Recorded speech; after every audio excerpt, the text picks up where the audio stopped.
Hey everybody, check it out. Just got it. It's the Cold Steel Lynn Thompson Signature Edition Kris Ti-Lite large. Check it out.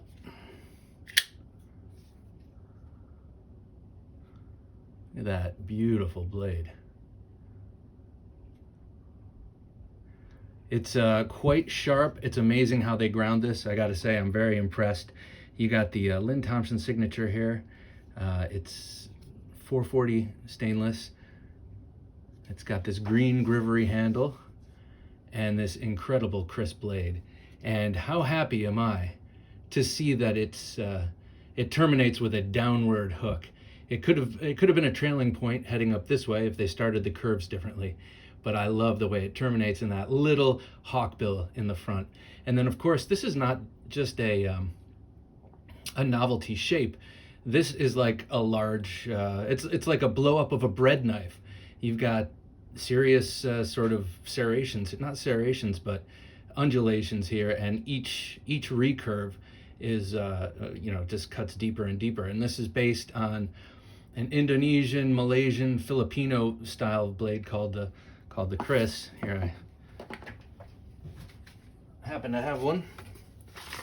So this is a Kris sword from the Philippines, and this is based on that, basically.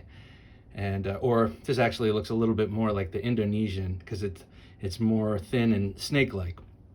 But in any case, it is an actually functional weapon style shape. It's not just there to look cool. It also has some religious significance depending on where you're from, but I think for Cold Steel, this is just such a cool thing for them to do. And it stands to reason. Lynn Thompson's a Filipino martial artist and knows all the blade arts, it seems. He knows a lot of Western stuff and stuff from Southeast Asia, and I'm not surprised he made 2 Krises in 2020. I did not rush to get the Voyager extra large when it was on their website. Now it's gone. And, I know it's going to be released at some point, but I was happy to get this. My brother kept sending me these Instagram messages. You got to get it, Bob. There's only 2,000, Bob. You got to get it. It's going to run out. And so I did. And he got his and I got mine on the same day. But we live in different locations. So this is still very stiff. This is a stiff knife, but I expect it will break in nicely like everything else. I might loosen up the pivot just a touch. I think it can stand that without gaining any blade play. But it shipped quite stiff. And last night I was flipping it and closing it so many times that closing this liner lock started to bother my delicate fingers. But check this out. You can wave it out of your pocket using this quillion like that, and you're good to go. Can you imagine? I mean, you're in the sort of West Side Story knife fight that you get in every couple of weekends, one of those kind of affairs, and you pull this out. Boy, they're gonna go running. So let me show you some comparisons here. I'll put it in the middle ish. So here it is next to a Ti-Lite, the small pocketable Ti-Lite, the 4-inch Ti-Lite. Cool traditional Italian stiletto style knife. This one I've had for a long time, and it was an EDC at one point, and it's very sharp. This is it next to a Buck 110. That's for size comparison.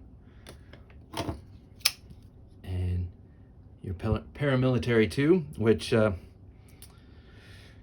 seems to be a very, very common knife, so that's why I pulled that out. Here it is, let's see, next to the Espada XL. So it's a small knife, but it'll do in a pinch. Here, let me put some other, here, this is the one that I pulled out immediately for a comparison, the Frenzy. Love that knife. This is a 5.5-inch blade. This is a 6-inch blade. I think I mentioned 440. This one, they're all serial numbered, and this one is 292. Here it is with a Raja too. And then my other signature series Lynn Thompson knife, the extremely compelling large Vaquero, Voyager extra large Vaquero. This was also a 2,000 piece run, and I got 126.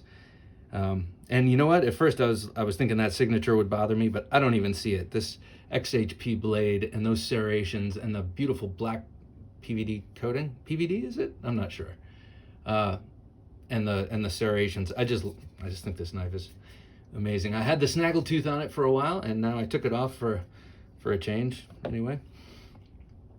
So I highly recommend, if you're interested in this gorgeous 6-inch Kris blade, Lynn Thompson Cold Steel edition, that you go on the website and get it. I hope it's still there. I checked yesterday and they were still there.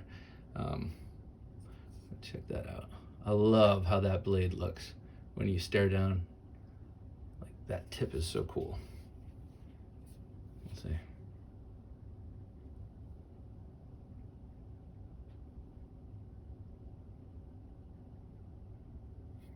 Sharpened beautifully. I don't know how they do that, actually. I guess it's maybe a very thin belt or something. Who knows? I don't know. But anyway, nicely done. Thank you, Cold Steel, for a super, super cool Kris blade. I've always wanted one. And hopefully by the end of 2020, I have two. So